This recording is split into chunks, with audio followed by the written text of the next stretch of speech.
Salut tout le monde, bienvenue à Capharnaüm, l'émission réalisée par les étudiants du Cégep du Vieux-Montréal. Comme vous pouvez le voir, on est maintenant dans le nouveau studio, mais on va en reparler juste après le Vox Pop.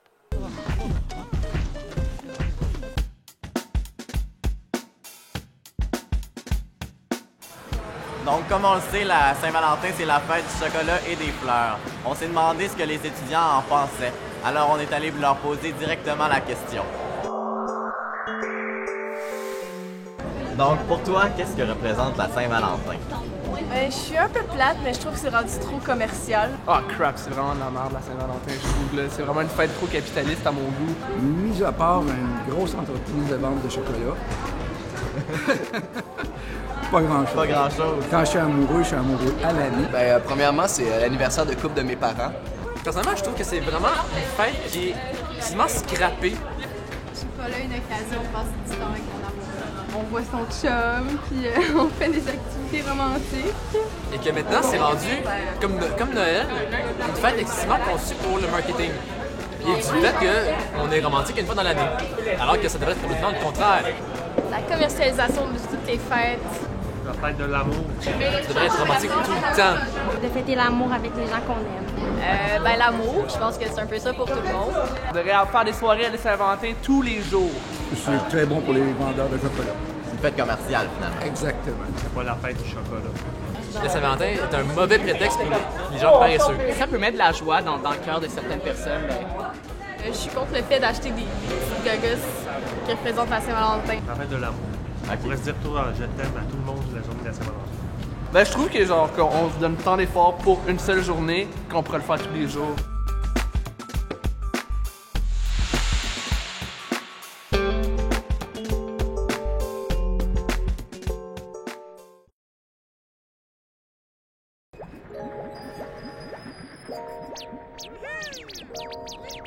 De retour à Capharnaüm, on va maintenant parler du super beau studio qui se trouve ici. Premièrement, les boîtes qui nous servent de studio mobile. Si vous vous rappelez bien, à la première émission, elles étaient laides et abandonnées, mais voyez la transformation. Aujourd'hui, elles sont coussinées et colorées. Celle-ci en particulier, non seulement elle est chaise, mais les rangements, n'est-ce pas incroyable tout le monde? Il y a les bottes et il y a aussi la vitrine ici, où on voit le nom de l'émission en très, très grand.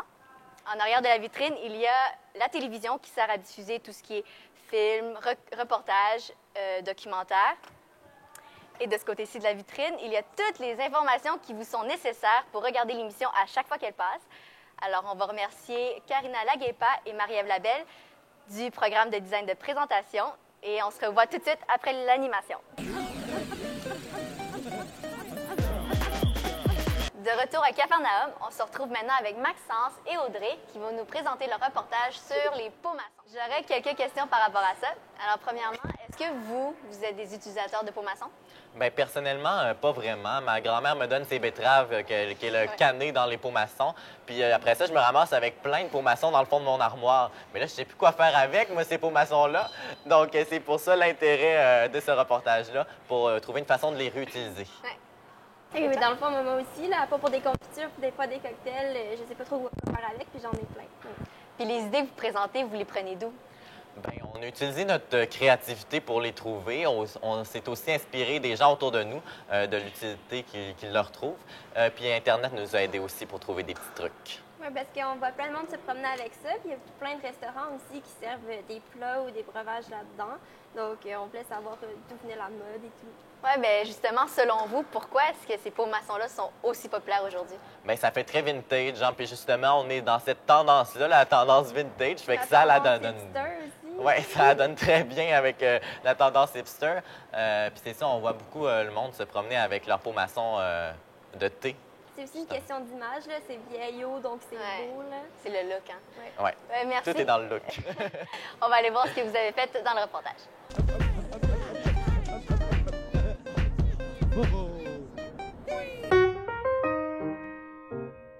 Le pot maçon, c'est un objet qu'on s'est surtout servi dans l'histoire pour faire des confitures puis des conserves, hein, comme on le sait. Mais depuis, avec la mode vintage justement, il y a comme un retour du pot maçon qu'on peut voir.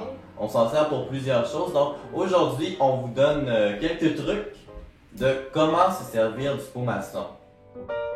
On peut se servir comme lampion. Comme lampion. On va juste enlever le couvercle. On On dépose dépose délicatement, de délicatement, préférence, très doucement. une chandelle dans le pot maçon. Puis on peut mettre ça partout dans la salle de bain, dans la cuisine, dans la chambre, c'est sécuritaire, Ouais, c'est beau, ça donne super. une petite ambiance. Deuxième utilisation, on peut s'en servir pour mettre par exemple On des peut mettre n'importe objets. quoi On peut dedans. mettre n'importe quoi, des objets de cuisine par exemple, parce que on garde le pot maçon dans la cuisine pour faire le lien avec la confiture. On va mettre des gros ustensiles, des fois on sait pas trop où les mettre. Et on installe ça là pour mettre ça un petit peu esthétique comme ça. Puis ça donne vraiment un beau look. Vous voyez ensuite, on voit le mélange des matières Ouais, avec c'est le vrai. bois, le métal, le verre. Donc ça fait un super mix. Prochain truc, la cassonade. Oui, en fait, comme on disait qu'on peut mettre n'importe quoi, on peut mettre des objets, on peut mettre aussi des aliments. On sait bien que les pots maçons, donc c'est ça, c'est hermétique, donc c'est très sécuritaire. Il n'y a pas de poussière, de bébites qui vont rentrer là-dedans. Fait que vos aliments sont en sécurité. En sécurité. L'avantage avec un pot maçon, c'est que c'est beau, on peut le laisser à l'extérieur, pas besoin de les cacher dans nos fonds d'armoire. Donc on va y aller avec le prochain truc. Oui, On peut transformer le pot maçon en tirelire. en tirelire, ouais. Donc c'est très simple comme les autres trucs. On prend le couvercle du pot maçon, puis on fait juste une fente à l'intérieur du couvercle avec un exacto. On prend une planche à découper, c'est ça. C'est ça, donc faut faire attention pour pas que ce soit coupant pour les doigts. Ouais. Puis c'est pas très compliqué parfait. On fait juste le visser Ouais. dessus, je laisse faire ça. On le visse.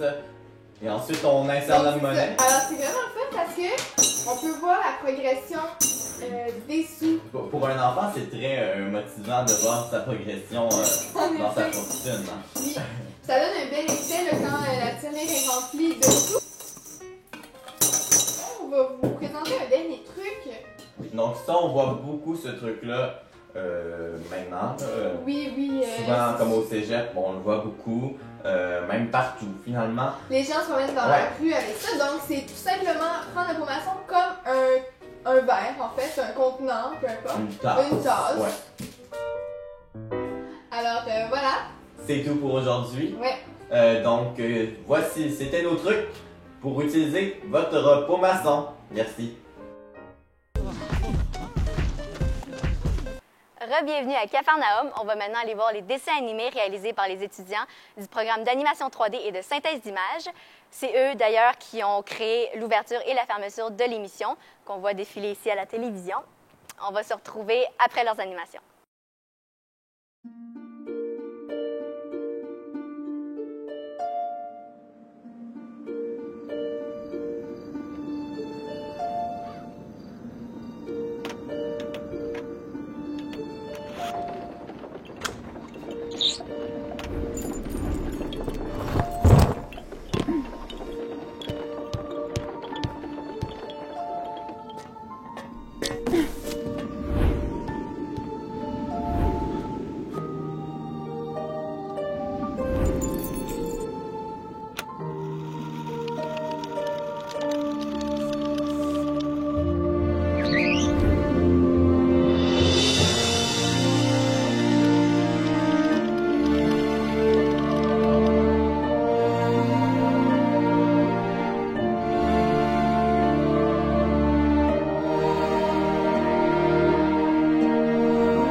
Papy?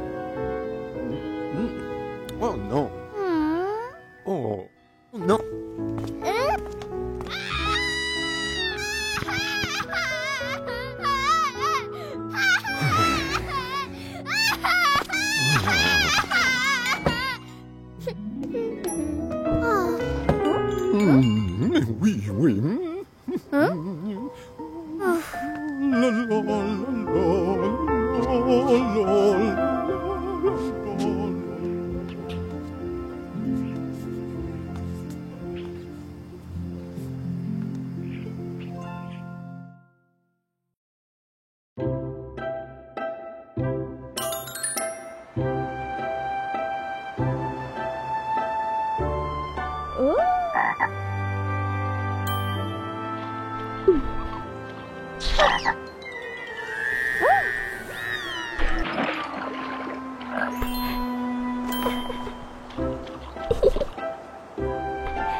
Au Cégep du Vieux-Montréal, il y a maintenant 2 expositions en cours.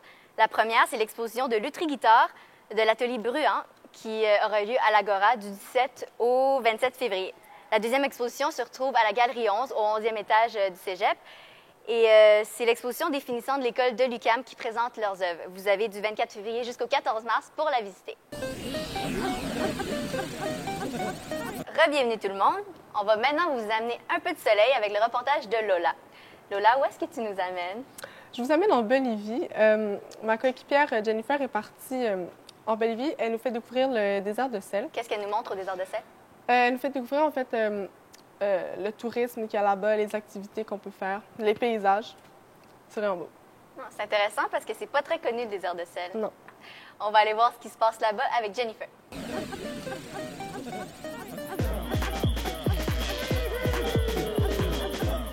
Je suis présentement à Montréal, au Cégep du Vieux-Montréal. Et malgré le froid et l'hiver, on a décidé d'envoyer une reporter en Bolivie pour ajouter un peu de chaleur à l'émission. Alors, Jennifer est présentement en Bolivie, plus précisément au désert de sel. Jennifer, est-ce que tu m'entends? Oui, Lola, je te reçois 5 sur 5. En ce moment, on est au désert de sel en Bolivie. Et j'ai rencontré quelques touristes. Il y avait des touristes français, alors j'essaie d'interviewer et on va voir qu'est-ce qu'ils ont répondu.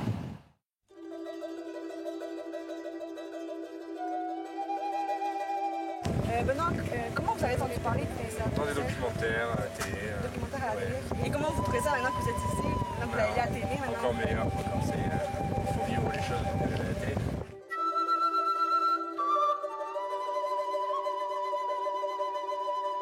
Le Salar de Uyuni est un vaste désert de sel situé sur les hauts plateaux du sud-ouest de la Bolivie. Cette étendue de sel est située à 3650 mètres d'altitude. Avec une superficie de 10 582 km², elle constitue le plus vaste désert de sel du monde et représente un tiers des réserves de lithium exploitables de la planète.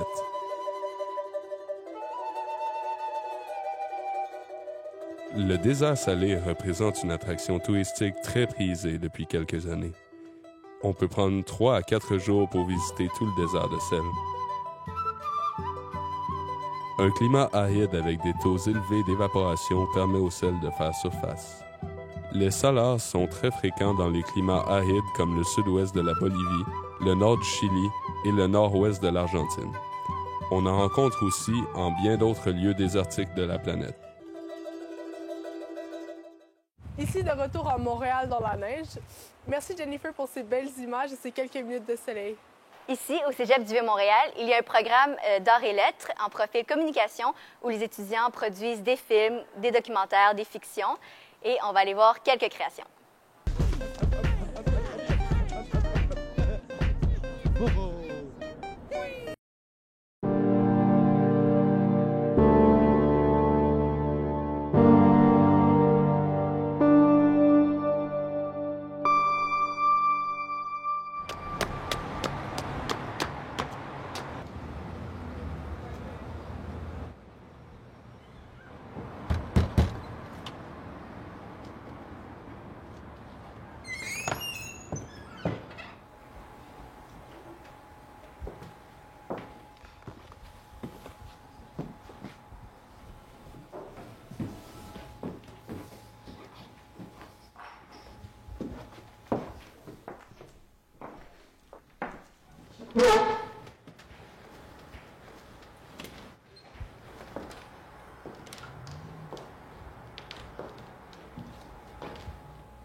En position, capitaine Paul. Reçu 10 sur 10, soldat Simon. Garnison passé à l'attaque? Affirmatif.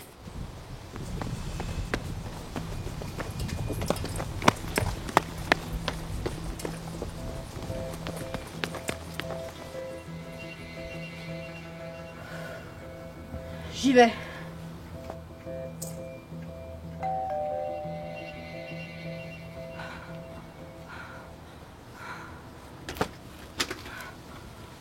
Oui.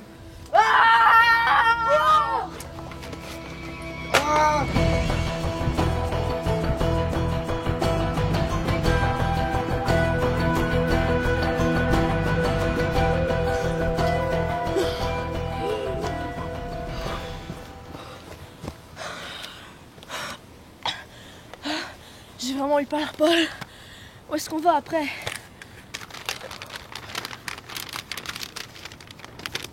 Prêt à frapper chez les Mongols? Ok, je vais remplir mon fusil, puis on y va. Bonne attitude, soldat Simon. Toujours avoir des munitions.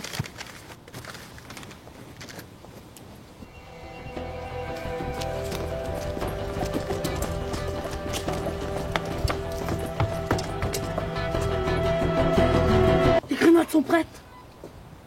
Grenade prête, parée! On dit paré, Simon. Grenade parée. Oh shit!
Hey, salut Simon! Ça va? Hey! On ne sympathise pas avec l'ennemi! Viens-t'en!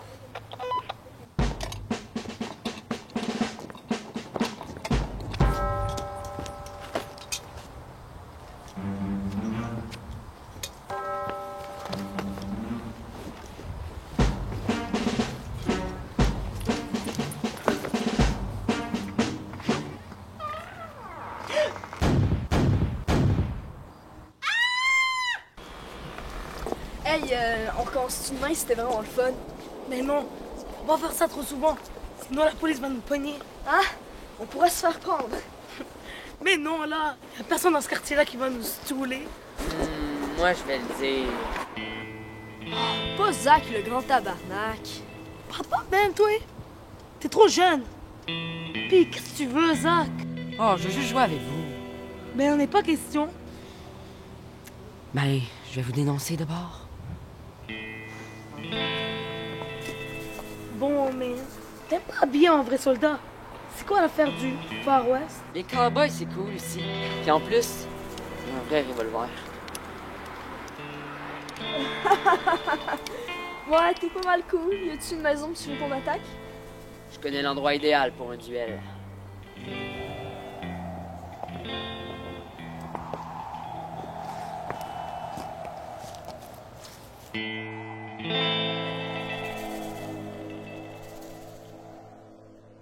Zach? Zach? José, as-tu vu Zach? Je crois que j'ai vu sortir avec son costume de cowboy. Pourquoi? Le fusil de mon père n'est plus dans sa boîte. Hein? Oh, Zach! Hey, ben voyons donc, hey! Tabarnak! Oh mon Dieu! Dieu! Appelez une ambulance! Vite, appelez une ambulance! Qu'est-ce que t'as fait là? Qu'est-ce que les voisins vont penser de notre famille? Repli stratégique. Immédiat!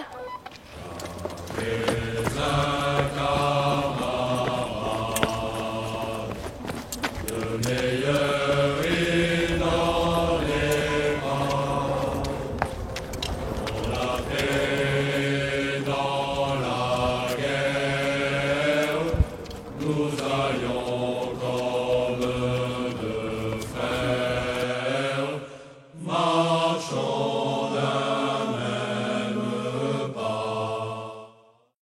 C'est déjà la fin de l'émission. Merci d'avoir été des nôtres à Capharnaüm. Si vous désirez revoir l'émission ou avoir plus d'informations, tout va se retrouver sur le site web qui sera affiché au bas de l'écran. Merci et à la prochaine.